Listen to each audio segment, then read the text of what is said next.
Hey, take a look at this bundle. And we've got more bundles here.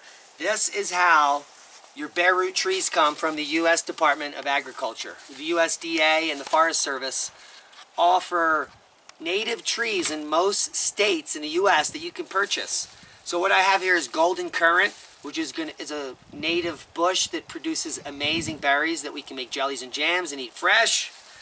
And over here I have two big bundles of nitrogen fixers, and this is what we're going to be using for free fertilizer in our permaculture orchard. Honey locust and carragana, or carragina, however you want to say it. These are both in the pea family, but they're trees, so they provide windbreak, shade, and most importantly, they fix nitrogen in the subsurface in your soil. And the way they do that is that during the growing season, you simply take a pruner to the tree or the shrub, and you cut some of the foliage off, which kills back the roots underground, and then that fixes nitrogen in your soil. So, more importantly, let's get back to the bare roots. When you get these are bare root, meaning there's no soil. This is a bundle of about 30 branches. So you're going to want to cut these out, take the shrink wrap off. These are packed in sawdust that's moistened. And the key is that the roots are going to be exposed. I got some bare root cherry trees in here, and you can see the roots are exposed. So as soon as they come out of that, you've got to get them into water. And so that's how you would spend the day with them. If you're going to plant them in 24 hours, you just pop them in a bucket of water, and as you go, take one out at a time. Now, the key to planting a bare root correctly is understanding where the aerial portion and the subsurface portion meet. And you can easily see the color change from light red down here to darker brown up there. It's also the point where the last roots stop. So you're going to be burying this tree up to there.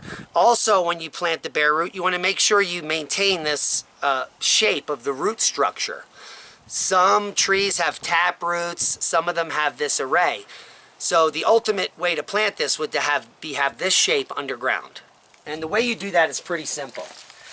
You just take a pot of soil that has a little bit of soil in it, and then you take another pot next to it, and what you want to do is adjust the soil in the first pot to a position where your tree is going to be. So, and what I mean by that is we need more soil in here because this is a pretty small root structure. And then you want to just naturally cover in place as gentle as I can do it. And see how I've maintained the shape of that root structure as I'm putting soil in here? They're not all squished together in one spot. They're nice and spread out. And that ultimately, as you go, you want to be gently tamping this in. So either you're doing this in the ground or you're doing it in a pot. It really doesn't matter. You're going to tamp in levels. And then you're going to cover this all the way up to that spot. And usually I give the pots a jiggle to see where I'm at, and then I go locate the last roots, and I know that I've planted that correctly. So there, we planted a Nanking cherry for you right there, just so you know how to do that. There's no roots exposed, and everything is kind of tamped down here. So there's a quick lesson on how to plant bare roots, and also how to take the bare roots through the orchard all day and not dry them out. Now, if you can't get, so now we have 120 trees here. If you can't get all these trees in one day and you've taken them out, they're going to die. So what they sell at the extension office is a polymer that you can dump into this water, and it forms a gel. And that gel lasts for weeks. And the trees will be fine in the gel for 7 days or more, and you can spend a whole week planting your bare roots. Just make sure you put them inside at night, above freezing, in a cool area. Do never put these bare roots in the sun. You always want to be working in the shade, which is why we're in the shade. Okay, if you have any questions, leave them below, but we're now going to go on to a different interesting topic that's not bare roots. One of our subscribers from White River, South Dakota sent us a couple of interesting things. First, they sent us some of their fingerling potatoes, and we want to thank them for that. We're going to dedicate a whole section in one of our potato beds to these South Dakota beauties. So we're gonna have some South Dakota fingerlings. That's nice. They also sent us a couple pounds of their homegrown turmeric. Now, a lot of you know Greens Greg and his channel. He grows turmeric down in zone 8 or 9. He's down in the middle of the south, the southeast, somewhere in Georgia or something. But these people are successfully growing turmeric in South Dakota, won't you know, which has some warmer zones. Now, I've never seen what turmeric looks like, and we're going to dump out the bag that they sent. And here you can see a turmeric that you would buy in the store down here has already sprouted. So it's very easy to know how to plant that. You can see how easy we're going to plant that. We're just going to plant that on the side like that, right? Right. Yeah. So it doesn't seem to be rocket science. Some of the tubers are longer. Ooh, we just dropped a dangler. So we've got lots of turmeric to plant here. And we're not going to want to plant it all in this planter because it's obviously going to spread. So let's see what we got sent here. What we can save and what we can plant. Okay. So what I'm going to plant in this is these 3 tubers. And by the end of the summer, we'll harvest this live on air and do a comparison of how much turmeric we've actually grown. And for turmeric, I'm just going to go in and place them.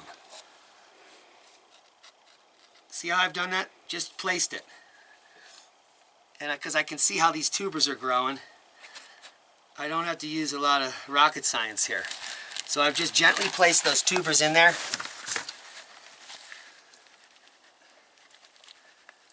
And one thing you don't have to worry about with a tuber in particular is, let's say, burying too much of the shaft here, the sprout. As long as some of it's above the surface and catch the sun, that's going to continue to grow. Okay, so we just planted 3 turmeric bulbs. Turmeric! And we're going to put this in the greenhouse, and we're going to plant some more turmeric in other pots, and we're going to proliferate this around the orchard this year. And you can too. You don't have to order this from a seed store. All you have to do is go to an organic store or your supermarket that has turmeric root or ginger root or any root that's organic, and just buy a piece of the root. Instead of eating it, you could just sit it in a little bit of water for a day or 2 and it will start to sprout.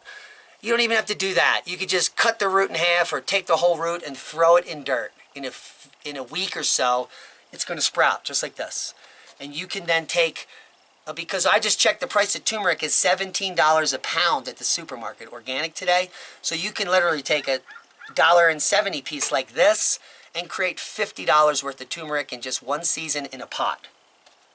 Then you can dry it, freeze it, eat it, whatever you need to do, and save money while doing something good for the environment and good for you. You're getting your hands in the dirt, you're getting food for free that's nutritious and beneficial to your health and your immune system. I hope you got something out of the video. Growing food is fun, and it's even better when subscribers send us varieties that they've been successful with that then we can have success with. So it's just like, you know, it's passing on the love. Win-win. Yeah, it's a win-win.